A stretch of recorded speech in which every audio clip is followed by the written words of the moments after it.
The moving average is one of the most commonly used technical indicators. If you've spent even a little time looking at price charts, you will have noticed that most often the price of an instrument will move up and down. In fast-moving markets, you may find that the price may be surging up only to plummet moments later before surging up again, increasing the potential for false signals. The moving average can help filter out the noise from random price movements and smooth it out in order to see the average value. Moving averages are used to identify trends and confirm reversals. When the price is above the moving average line, we consider the instrument to be in an uptrend. Conversely, if the price is below the moving average line, we consider it to be in a downtrend. The breaking of the moving average line usually implies a trend reversal. Moving averages are also used to identify areas of support and resistance.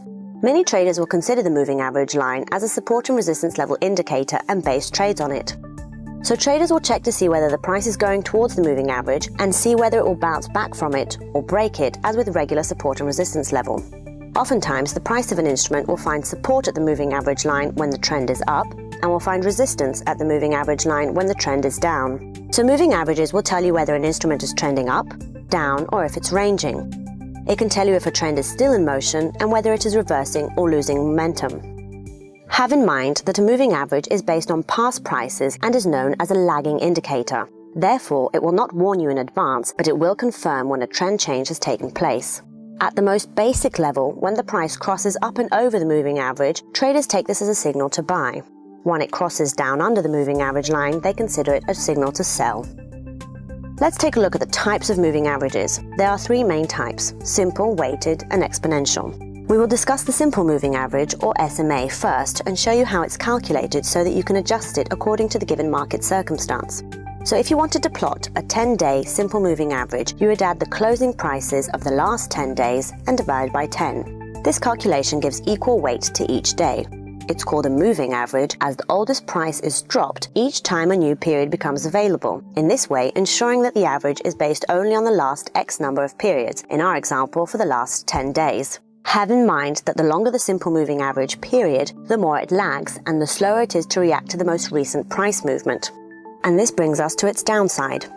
As equal weight is given to all periods considered in the calculation, the simple moving average is slower to respond to rapid price changes that might prove to be important.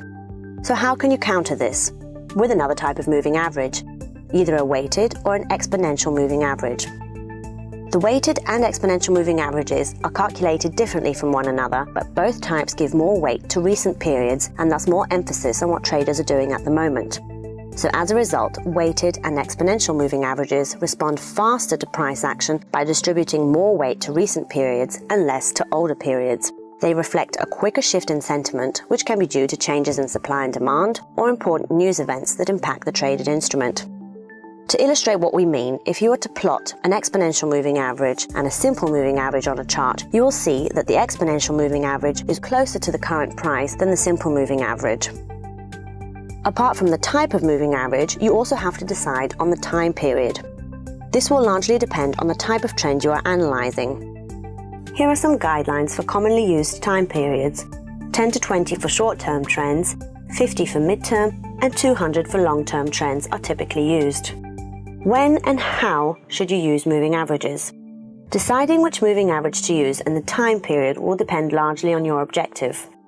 Use exponential moving averages for shorter time frames, or if you're analyzing a fast-moving market, as you'd have more emphasis on the latest prices.